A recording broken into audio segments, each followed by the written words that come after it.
قال رسول الله صلى الله عليه وسلم ثلاث يدرك بهن العبد رغائب الدنيا। রাসূল আকরাম সাল্লাল্লাহু আলাইহি ওয়াসাল্লাম বলেছেন, যে ব্যক্তি তিনটি গুণ অর্জন করতে পারবে সে দুনিয়ার সমস্ত সফলতা অর্জন করতে পারবে। নাম্বার 1, আদ-দুআউ ফির রুখা, সুখ শান্তিতে থাকা অবস্থায় বেশি বেশি আল্লাহর কাছে দোয়া করা। কারণ মানুষ বিপদ মুসিবতে পড়লে, অসুস্থতার মধ্যে পড়লে বেশি বেশি দোয়া পড়ে, আল্লাহর কাছে দোয়া করতে থাকে।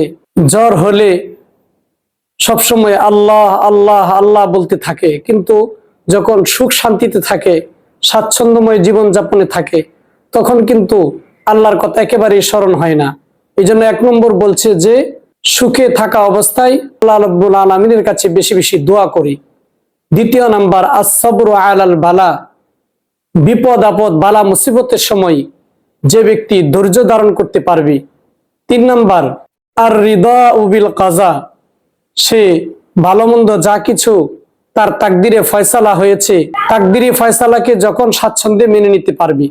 এই 3টি গুণ যে ব্যক্তি অর্জন করতে পারবে, রাসূল আকরাম সাল্লাল্লাহু আলাইহি ওয়াসাল্লাম বলেছেন, অবশ্যই সে দুনিয়ার সমস্ত সফলতা অর্জন করতে পারবে।